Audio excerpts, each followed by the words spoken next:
It's caused appalling disasters. You see this big arc of lightning, and you'd watch that baby come right down the side of the aircraft. You knew that it was a terrible tragedy because the airplane was in the river. Extreme weather. It's responsible for a staggering 1 in 3 air crashes. But each terrible tragedy teaches us something new. Larry, we're going down! Larry! I know it! I know it! The airline industry is constantly developing new technology to fight the problem. But when the weather gets bad, accidents still happen. Will we ever win the battle against extreme weather?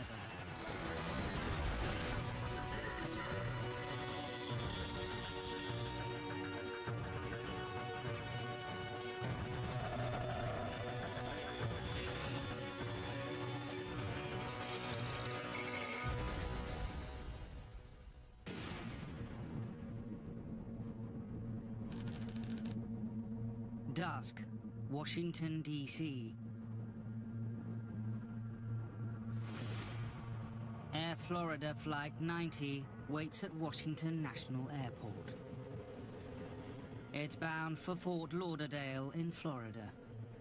But the weather is appalling. The airport is blanketed in up to 10 centimeters of snow, and the temperature drops to -4. It's a time when pilots need to be particularly attentive to the hazards of snow and ice. It was snowing, it was freezing cold. David Learmount is a pilot and aviation journalist. Every time winter comes round, all the good airlines remind their pilots they must be aware of all the risks that winter throws at them. On board Flight 90, the 79 passengers and crew have been delayed for over an hour and a half by the snow and are impatient to get off. One of them is Joe Stiley. He's told his wife he'll only be away 24 hours and will then take the children on holiday. At 3:59 p.m., the Air Florida flight is given permission to take off. Flight 90 gathers speed down the runway. And as it climbs out of the airport, it suddenly goes into a stall. Stop it! Larry, we're going down! Larry! I know it! I know it!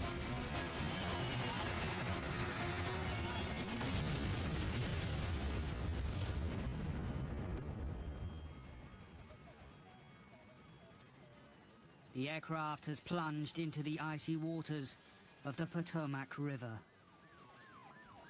Within seconds, only the tail is visible. Then, against all the odds, a small group of survivors bob to the surface. Ice prevents rescuers reaching the struggling figures.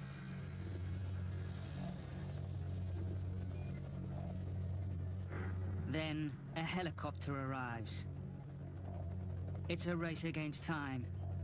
In freezing water, a human will lose consciousness within 15 minutes.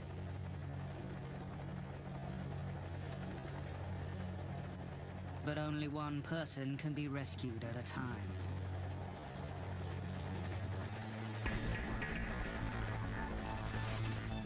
The first to be winched to safety is business executive Bert Hamilton.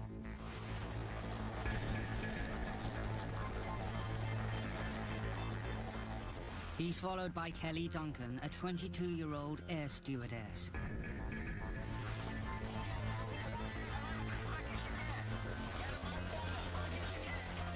Miraculously, she's only suffering from minor injuries.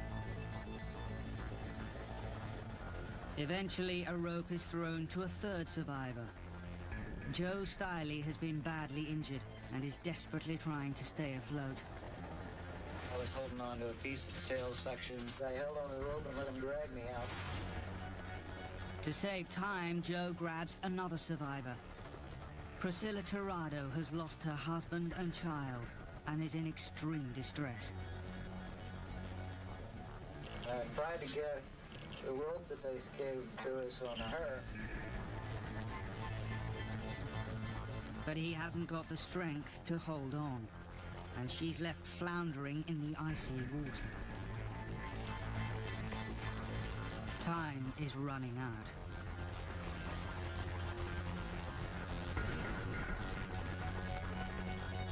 Then a bystander strips off and jumps in. Lenny Skutnik, in an act of extraordinary courage, pulls her to the shore.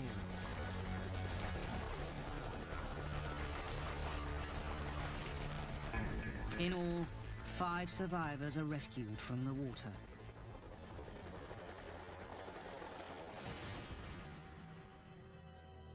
A 6th man, Arland Williams, who has repeatedly passed the rescue line to others, doesn't make it. There was a 6th man clinging to the wreckage, and as I dropped the flotation devices, he handed these devices to the other people who were clinging around him on the wreckage.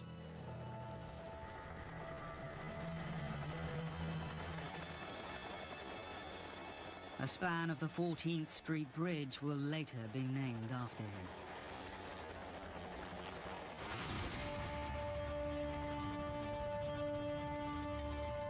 But getting people out of the river is only part of the problem. On the 14th Street Bridge itself that day, there's also chaos. One of the aircraft's wings has clipped it, overturning and crushing vehicles. Bill Hendricks will later lead the crash investigation. There were 6 cars just flattened out. Part of the bridge structure was gone, the bridge railing was gone. It was a terrible sight, and the airplane was in the river with still with victims inside it. The accident's final death toll is 74 passengers and 4 people on the bridge. But the big question hanging over the whole incident is what has gone wrong. Washington that day has been hit by freezing temperatures and unusually heavy snow. But dozens of other aircraft have landed and taken off safely in identical conditions. So what makes Flight 90 the only victim of snow that evening?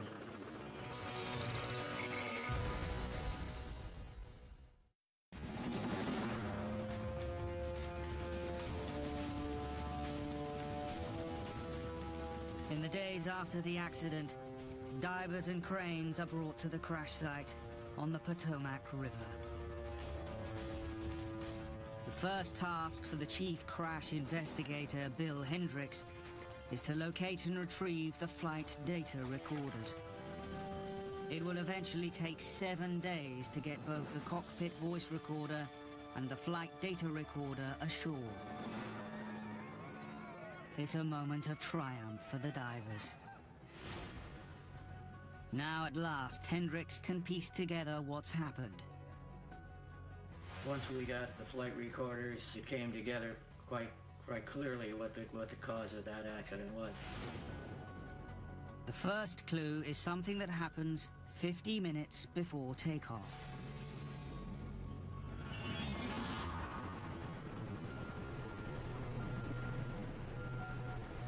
Snow has made the taxiway slippery. The tow tugs can't pull Flight 90 back from the boarding gate. The pilot, Larry Wheaton, decides to help. Okay, I'm gonna try a little first thrust. He revs the aircraft engines and then reverses the thrust for 90 seconds. It's like putting a car into reverse. He hopes the engines will force the aircraft back from the gate, but it's a highly irregular maneuver. The reverse thrust kicks up snow and ice that is sucked into the engines. It throws stuff in front of the engine, which then gets sucked into it. So it's really something that you avoid. It can gunge up a number of the sensors which are essential for the aircraft's correct performance. It's a bad judgment, but it should not have caused the crash. Modern aircraft engines are equipped to deal with snow and ice.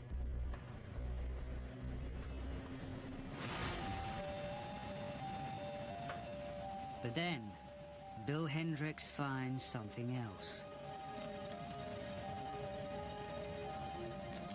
It happens during the pre-takeoff check. Air conditioning pressurization set. Engine on the ice. Off. The crew has failed to turn on the engine's de-icing system. This is a system for heating the front edge of the engine intake, warming the incoming air. With the system switched off, any snow and ice drawn into the engine by the reverse thrust will freeze, interfering with the engine's performance. As Flight 90 now lumbers down the runway, the co-pilot, Roger Pettit, voices concern. The engines don't seem to be developing enough thrust. God, look at that thing. That don't seem right. But Wheaton brushes his concerns aside. Listen. No, I don't think that's right. Ah, maybe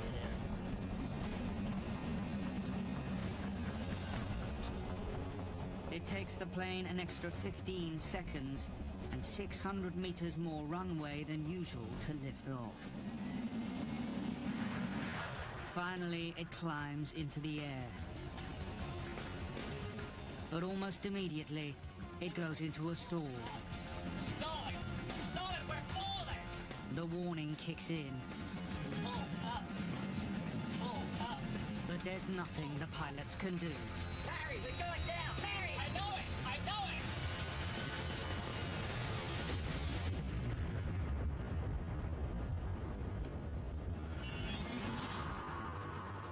Piecing the evidence together, investigators can now establish how a combination of human error and extreme weather caused Flight 90 to crash.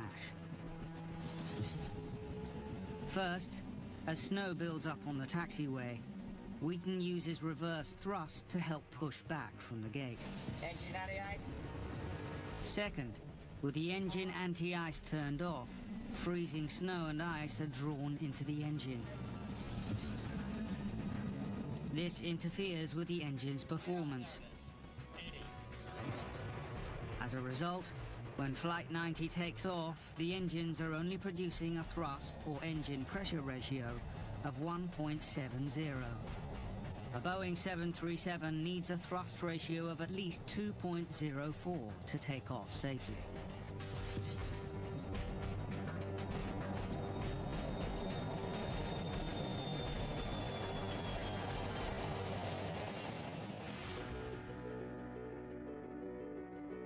The final investigation finds the pilot, Larry Wheaton, guilty of a catalogue of errors. The accident drives home the fact that when the weather gets bad, there is no margin for error.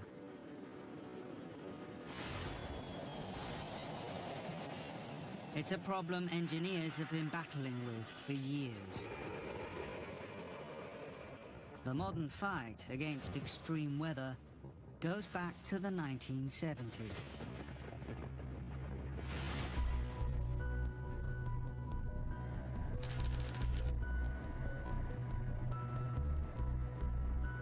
Christmas Eve, 1971. Lancer Flight 508 is bound for the remote Peruvian town of Pachalpa. On board are 17-year-old Juliana Kopka and her mother Maria. Her father runs a wildlife research station in the jungle, and the family plan to spend the Christmas holidays together. I was very excited and looking forward to seeing my father.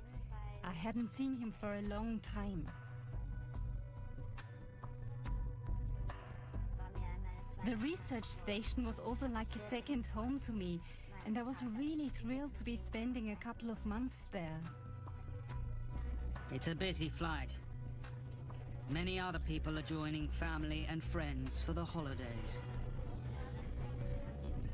The first 30 minutes of the journey are uneventful.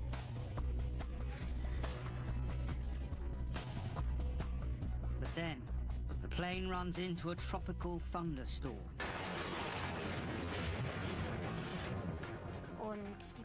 Thunderbolts were flashing around us, and the plane was being thrown up and down. People were very nervous, even terrified. Then suddenly, the plane is hit by a huge bolt of lightning.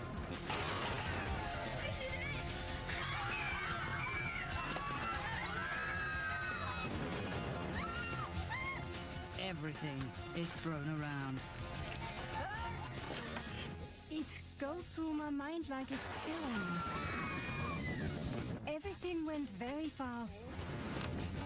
The pilots fight to keep control.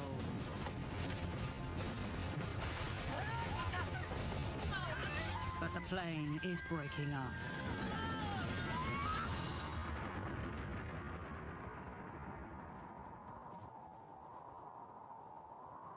Suddenly, it turned very quiet. I could only hear the sound of the wind in my ears. Juliana falls more than 3 kilometers.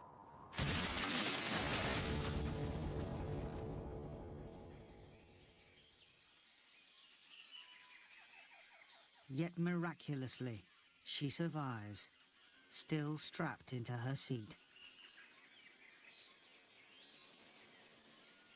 The seat may have been her salvation. I ought to have injured myself very badly when I hit the treetops.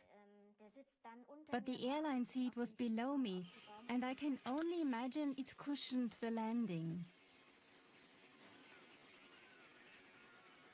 Juliana is alive, but she has a broken collarbone, a badly swollen right eye, large gashes on her arms and legs, and concussion.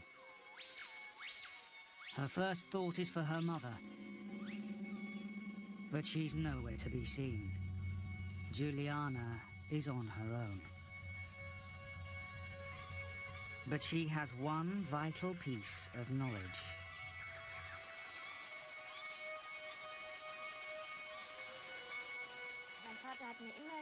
My father used to tell me, when you get lost, you should try and find a stream or running water. He said, follow that stream and you will find a bigger stream, and that will turn into a river. And then you'll find people living nearby.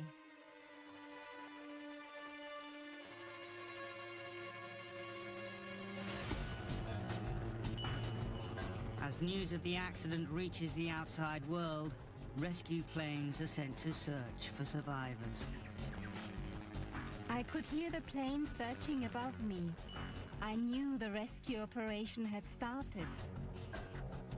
But I wasn't able to do anything as the jungle was dense and I couldn't communicate with them.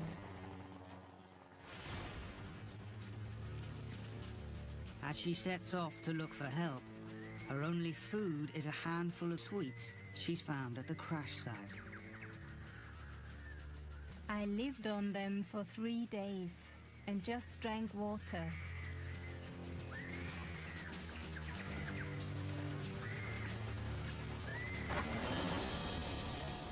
There were piranhas in the river.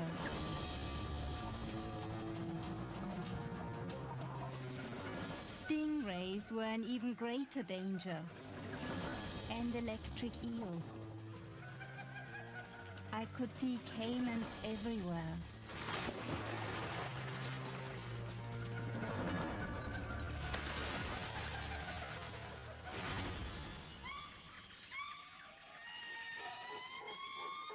As the days and nights go by, she becomes increasingly exhausted and disorientated.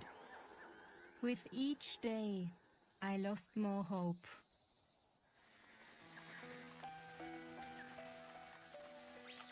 I had moments when I was desperate, especially during the nights. The nights were horrible.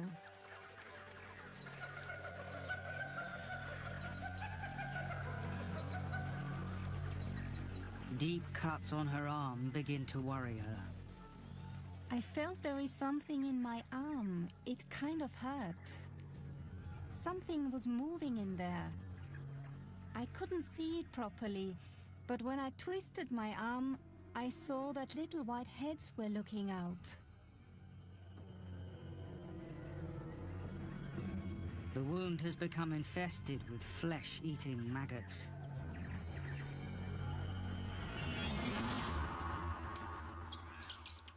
Finally, after 11 days, famished and exhausted, she stumbles on a logging camp. It's her salvation.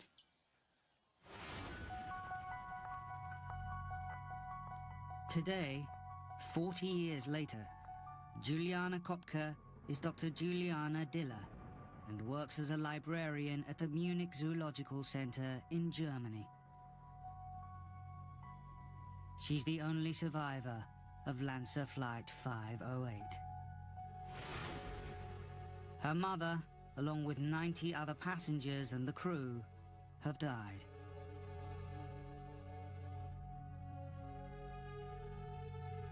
Memories of the accident are always with her. Mostly, it's an atmosphere, a sound, a smell, sometimes even a color. And I'm taken back to the situation then. It's very strange, but I think this is how it will always be.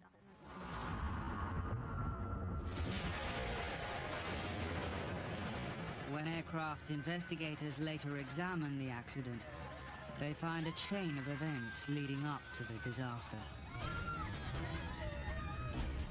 40 minutes into the journey, Lancer Flight 508 runs into a thunderstorm.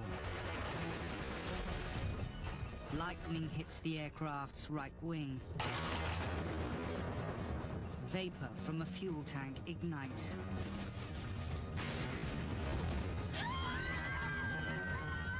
Fire spreads, and the wing is torn from the fuselage. The Lockheed Electra falls out of the sky.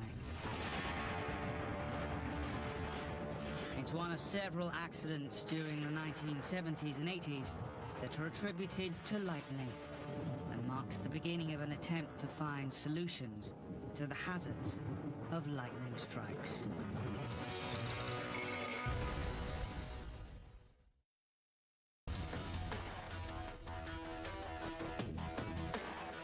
One of the centers of research into the dangers of flying is NASA.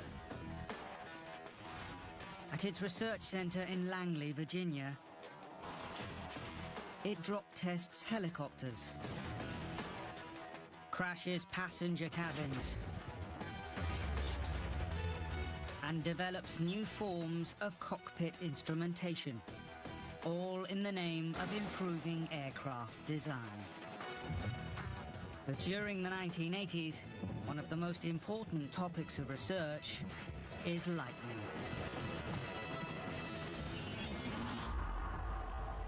The work is particularly urgent because from the 1980s onwards, increasing numbers of aircraft are built using carbon fiber components in the fuselage. It's lighter, but more easily damaged by lightning than a conventional metal fuselage. Modern planes also depend on sophisticated electrical instruments that are damaged by the electromagnetic field of a lightning storm. Bruce Fisher is director and chief engineer at NASA Langley. In the 1980s, he was a flight engineer in the Storm Hazard Research Team. NASA's Storm Hazards Research, getting struck by lightning now to enhance... He was part of a team that flew a specially adapted F-106 military aircraft into hundreds of lightning storms.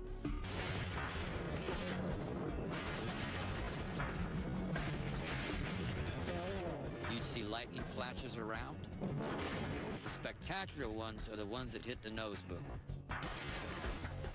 Because you'd see this big arc of lightning, and you'd watch that baby come right down the side of the aircraft, right by the canopy where you're sitting. Fisher's research provides important insights into combating the hazards of lightning.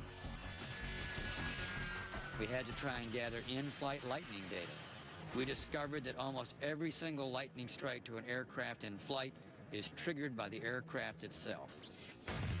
The presence of the aircraft causes a lightning strike to be there that would not otherwise have occurred. They also find that a lightning strike can discharge an electric current of up to 200,000 amps in a single second. 1 amp is sufficient to kill. This huge current can attack an aircraft's fuselage, burning a hole through it.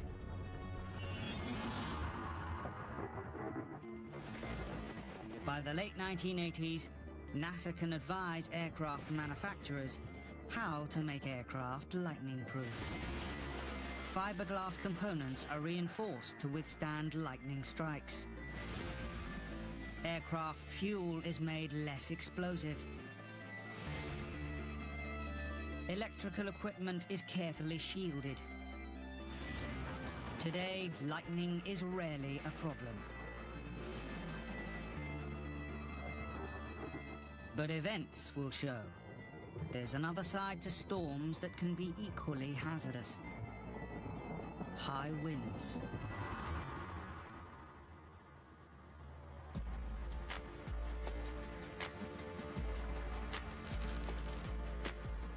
Toronto, Canada. It's a summer evening and Air France Flight 358 from Paris is approaching Toronto International Airport. But as the flight begins its descent, the weather deteriorates dramatically. Toronto, Air France 358 approaching. Unusually severe winds and heavy rain hammer the aircraft. Lightning flashes across the sky. Philippe Lacaille is returning from holiday with his family. The pilot said, "Excuse me, ladies and gentlemen, we're experiencing some weather above Toronto. We're gonna have to circle for a little while." So we just reopened our books and circled. Visibility is poor. The pilots struggle to see where they're going. The plane is rocked from side to side. Finally, the aircraft touches down.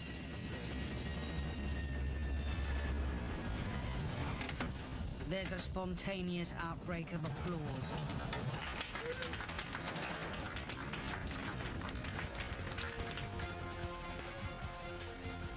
But the ordeal is not over. Moments later, still traveling at nearly 200 kilometers an hour, the plane runs off the runway. The plane plows through the airport perimeter fence.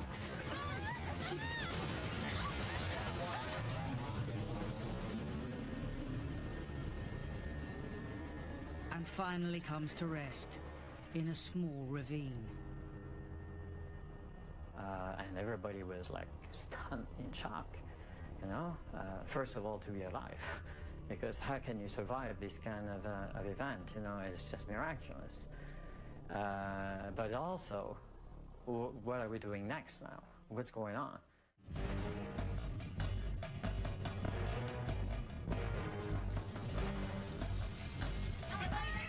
Almost immediately, there are shouts of fire.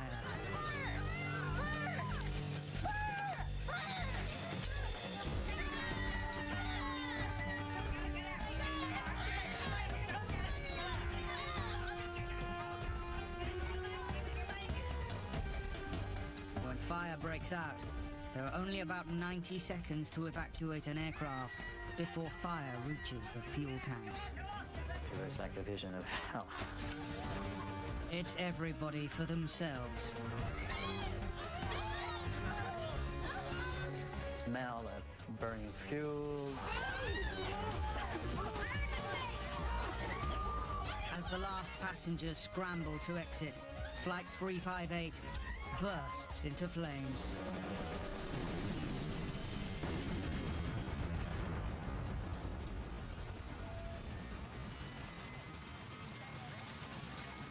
There are dozens of injuries, but all 302 passengers and crew survive.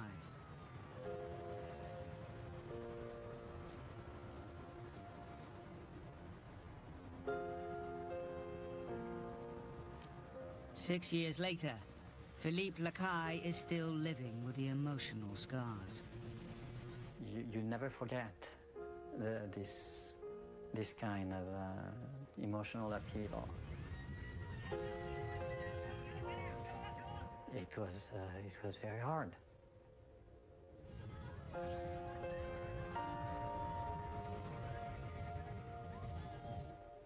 Short of a miracle, I can't explain how we could have escaped in 1 minute and 15 seconds through 2 gates, 2 doors, 309 passengers. The episode is dubbed the Toronto Miracle.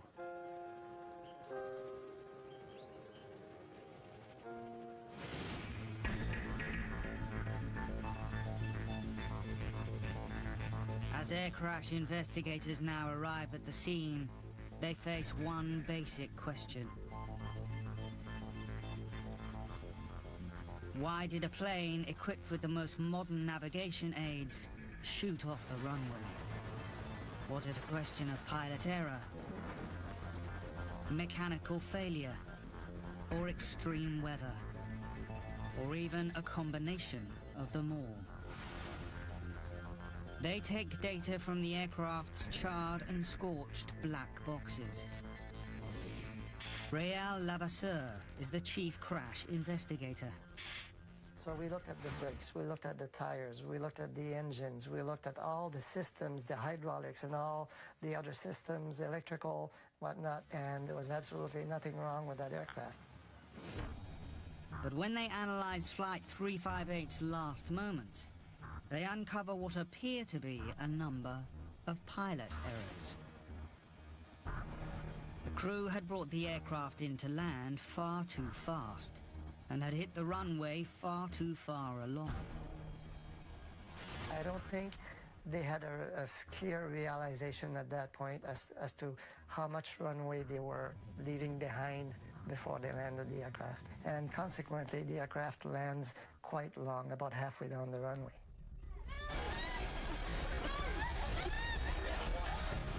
As the end of the runway appears, the plane is still going too quickly.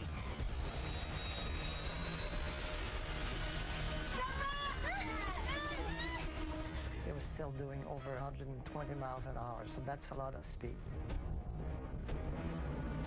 But is it simply a matter of pilot error?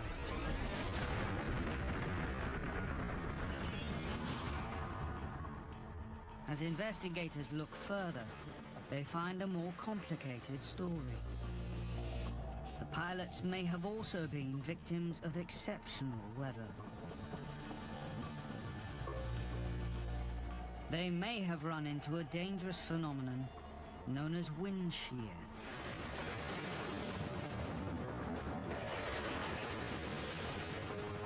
Wind shear is a serious threat to aircraft.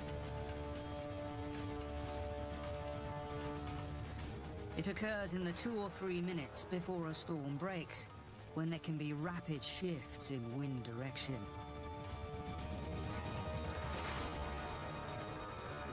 You can see a thunderstorm approaching. Big cloud, getting dark, and what happens to the wind? It goes calm, and then all of a sudden, it starts whipping around, and then it comes at you from all directions.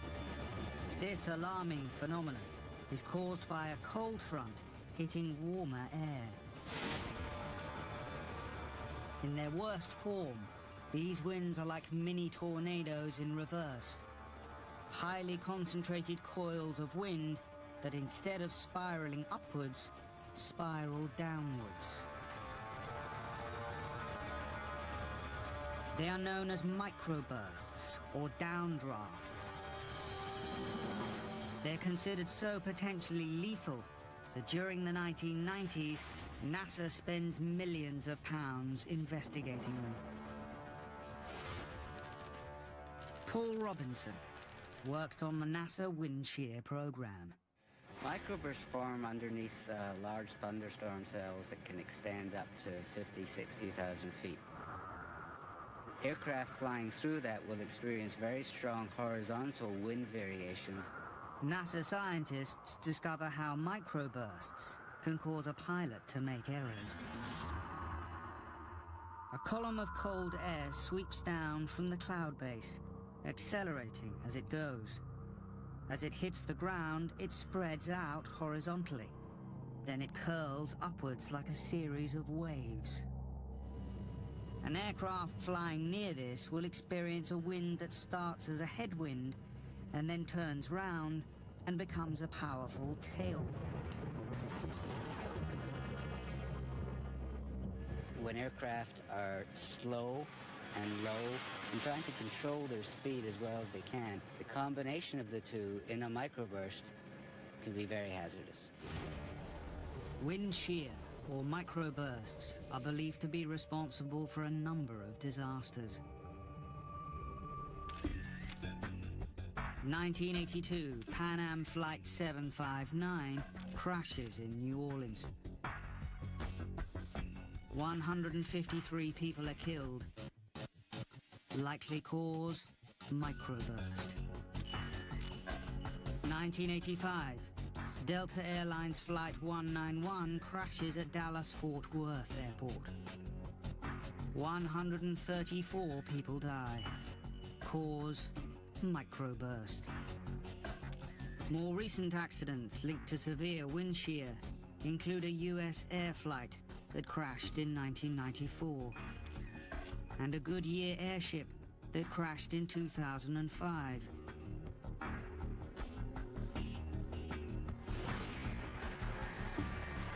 So is it possible Air France Flight 358 is also a victim of some form of wind shear? Experts differ on the details, but they've pieced together what probably happened. As the aircraft comes into land, it runs into powerful headwinds. Visibility is appalling, and the pilots battle to see the runway.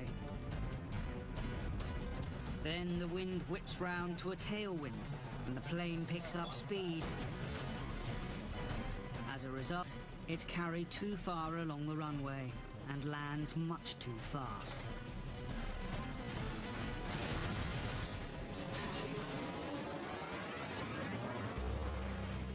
The pilots have been caught out by the rapidly shifting winds typical of wind shear.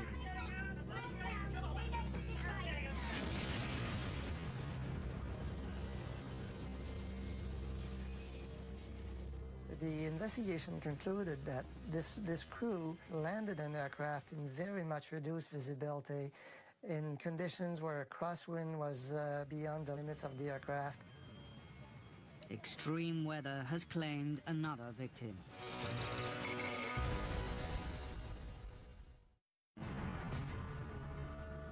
Spring 2010, and a high-powered delegation of Polish dignitaries takes off for Russia. It includes Lech Kaczynski, Poland's hugely popular president. They're on their way to remember a massacre near the Russian village of Katyn that has caused hostility between Poland and Russia since the Second World War. The hope is that this important commemoration may finally bring reconciliation.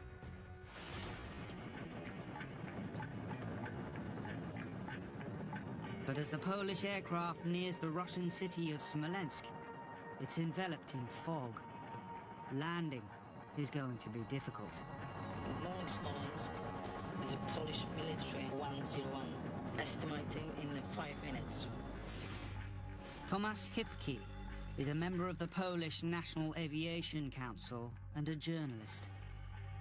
W momencie lądowania there were places where fog was touching the ground. In other places, cloud base was way below 100 meters, and the visibility on runway was just 200 meters. So, weather conditions were much too bad for landing.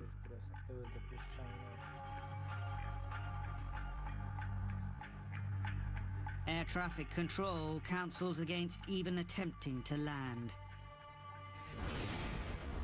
Worse still, the airport is not equipped with low visibility lighting to guide planes in. Smolensk North Airport is a former military airbase with very inadequate infrastructure. Robi się niebezpiecznie. But the pilot continues to attempt to land. He makes one, then a second attempt to bring the aircraft down.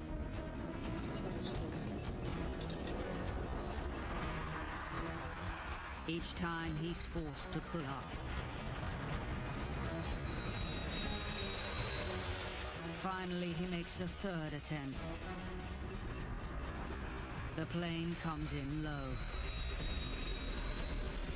The pilots can't see the runway, but continue on down. Too low, terrain. In their zeal to see the runway lights through the mist, they went straight through their decision height, below which, if you don't have sight of the runway lights, you should go round again. Suddenly, the aircraft clips a tree. It spins out of control, turns upside down, and smashes into the ground.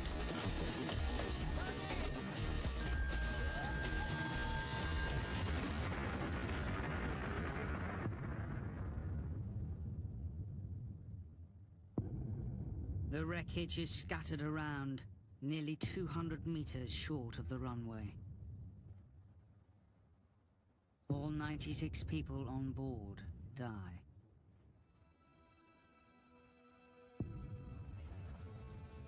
They include not just President Lech Kaczynski, but senior members of Poland's parliament.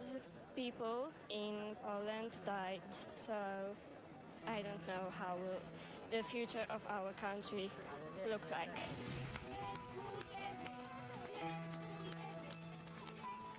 The country declares a period of national mourning. A full crash investigation begins immediately. It's a joint Russian-Polish operation. Investigators soon find there are no signs of mechanical failure. The 20-year-old plane has recently been extensively overhauled. But that leaves a puzzle. The overhaul has included fitting the Tupolev Tu-154 with a sophisticated terrain avoidance system, which warns a pilot if he's too low or in danger of hitting something. Terrain. Terrain. The inquiry hasn't been completed, but leaked transcripts from the cockpit voice recorder show that as the plane comes in, the system issues several warnings. But the pilots ignore them. Why have they done something so obviously dangerous? Rozbijemy się!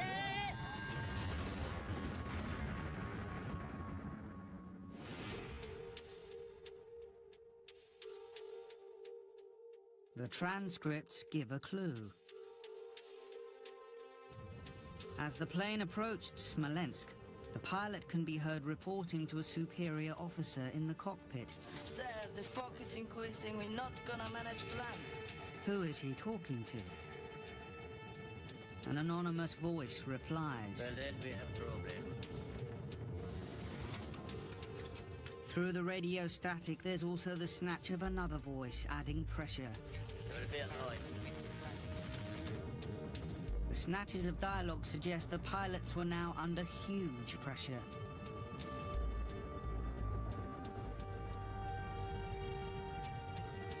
Should they risk a difficult landing, or should they abort a mission that carries international importance? Pilots who are flying VIP flights are under a particular kind of pressure. So they really did want to do their duty, these pilots, and get all of those important people in. So they were told by air traffic control what the visibility was. It was nothing like good enough to make a safe landing. But they said, we'll go and have a look at it anyway. Moreover, the crew are military pilots accustomed to taking orders and risks. Warto pamiętać, że piloci generalnie są szkoleni. Military pilots are trained to take more risks than civilian pilots. The crew in this case had come more or less straight from military school. The idea of risk-taking was firmly ingrained in them. Mieli to jeszcze w genach, mieli jeszcze wdrukowane to. We may never know if this is what happened. Important sections of the leaked transcripts have been deliberately deleted. Ten scenogram, który został ujawniony, nie jest kompletny. Some people believe Russians deliberately left gaps in transcript because what they found was damaging to Polish interests. What is certain is that if these holes are not filled, this riddle will never be solved. But the transcripts that are available have led some experts to blame the pilots for abdicating their responsibility. It doesn't matter if the president of Poland is on board. The person who is in charge of the aircraft is the captain of the aircraft. He is more senior in that environment than the president is. In the end, you're a trained professional. You're the one who carries the can for anything that goes wrong. According to this version of events, the pilots had simply forgotten that when the weather gets bad, there is no substitute for their own skill and judgment. In Poland today, the hope is that lessons will be learnt and there will never be a similar accident again.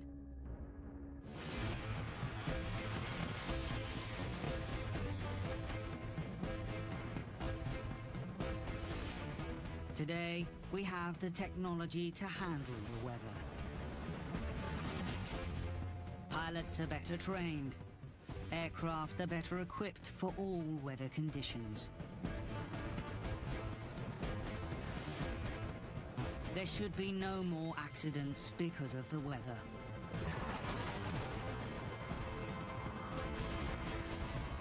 But extreme weather will continue to challenge a pilot's skill and his ability to fly in the face of the